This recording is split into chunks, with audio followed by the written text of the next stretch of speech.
வணக்கம் மாணவ செல்வங்களே.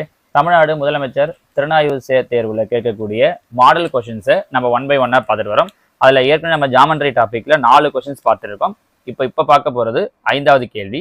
இதில் பாருங்க, A B is parallel to C D எனில் எக்ஸின் மதிப்பு. Find the value of X from the figure in which A B is parallel to C D. இங்கே கீழே ஒரு டயக்ராம் கொடுத்துட்டாங்க. அதில் இந்த ஏபியும் சிடியும் பேரலல்னு சொல்லிட்டாங்க. இப்போ பார்த்தீங்கன்னா இந்த ஏபியும் இஎஃப்பும் கூட பேரலல் தான். நம்ம ஏற்கனவே இதுக்கு முன்னாடி கொஸ்டினில் சொன்னோம் பாருங்க, 2 லைன் பேரலாக இருக்குது அப்படின்னா அதில் ஒரு குறுக்கு வெட்டி டிரான்ஸ்வர்சல் வரைகிறோம் அப்படின்னா அதோட ஆங்கிள், அதாவது இங்கே இருக்கிற ஆங்கிளும், இப்போ இந்த லைனுக்கு கீழே இருக்கிற ஆங்கிளும் இந்த லைனுக்கு கீழே இருக்கிற ஆங்கிளும் எப்படி இருக்கும் அப்படின்னா ஈக்குவலாக இருக்கும் ஒன்று. அதே நேரம் இங்கே இருக்கிற இந்த ஆங்கிளும் அதே பக்கத்தில் உள்ளே இருக்கக்கூடிய இந்த ஆங்கிளும் உட்கோணங்கள் அப்படின்னு சொல்லுவாங்க. சரிங்களா? ஒரே பக்கத்தில் அமைந்த உட்கோணங்கள். இது ரெண்டுத்தையும் ஆட் பண்ணோம் அப்படின்னா எவ்வளோ வரும் அப்படின்னா 180 டிகிரி வரும். ஒரே பக்கத்தில் அமைந்த உட்கோணங்களை ஆட் பண்ண என்ன வரும்? 180 டிகிரி. அப்போது இங்கே பாருங்க, இதே கான்செப்ட் தான். இங்கே இந்த இடத்துல 104ன்னு சொல்லிட்டாங்க. ஏன்னா இது ஒரு லைன், இது ஒரு லைன், இதில் குறுக்கு வெட்டி தான் இது. அப்போ இது 104.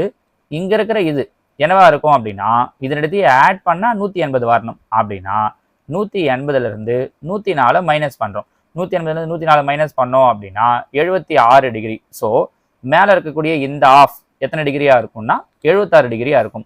அதே மாதிரி கீழே வரும்போது இந்த 116 வச்சு பார்க்கணும். இந்த 116ஐயும் இந்த பாதியும் ஆட் பண்ணால் 180 வரணும். அப்போ என்ன பண்ணால் போதும்? 180லேருந்து இந்த 116ஐ மைனஸ் பண்ணுறோம். அப்போ மைனஸ் பண்ணோம் அப்படின்னா 4 6 64 டிகிரி. ஸோ இங்கே எவ்வளோ ஆங்கிள் வரும் அப்படின்னா 64 டிகிரி. அவங்க கேட்டிருக்கிறது இது மொத்தத்தையும் சேர்த்து. இதை புரிஞ்சிக்க முடியுதா? ஸோ இது ரெண்டுத்தையும் ஆட் பண்ணால் 180 வரணும், இது ரெண்டுத்தையும் ஆட் பண்ணால் 180 வரணும். அப்போ அதை வச்சு இந்த 2 ஆங்கிள் கண்டுபிடிச்சிட்டோம். அவங்க கேட்கறது இந்த ஓவராலாக எக்ஸோட வேல்யூ. அப்போ என்ன பண்ணால் போதும்? கிடைச்ச இந்த 76 டிகிரியும் 64 டிகிரியும் ஆட் பண்ணோம் அப்படின்னா 0 7 7 14 140 டிகிரி அப்படிங்கிறது ஆன்சர். ஸோ இந்த கேள்விக்கு உண்டான சரியான விடை ஆப்ஷன் சி 140 டிகிரி. புரியுதா? ஸோ இதோட நம்ம 4வது கேள்வி இந்த மாடலில் பார்க்குறோம். என்னது? 2 லைன் பேரலாக இருக்குது, அதுக்கு டிரான்ஸ்வர்சலாக ஒரு லைன். நீங்கள் பார்க்கும்போதே இந்த கொஸ்டின் இந்த விஷயத்தை டிரான்ஸ்வர்சல்ங்கிற விஷயத்தை புரிஞ்சுக்கிட்டீங்கன்னா ஒன்றும் இல்லை, அந்த லைன் நீங்கள் கொஞ்சம் எக்ஸ்டெண்ட் பண்ணி பார்த்தீங்களே தெரியும். இப்படி எக்ஸ்டெண்ட் பண்ணாலே இதை பாருங்க, இது ஒரு குறுக்கு வெட்டியாக போகுது பாருங்க. அப்படி வந்துச்சுனாலே நேற்று நம்ம பார்த்த கொஸ்டின்ஸ்லாம் பார்த்தீங்க அப்படின்னா எதிரெதிர் கோணங்களாக இருக்கும். அப்போ 2 ஈக்குவல்னு சொல்லியிருப்போம். இங்கே ஒரே சைடில் இருக்கக்கூடிய உட்கோணங்கள் கரெக்டாக சேம் சைடில் இருக்கக்கூடிய இன்னர் ஆங்கிள்ஸ்னும் போது ஆட் பண்ணால் 180 வரணும். அந்த கான்செப்டை வச்சு பார்க்குறோம்.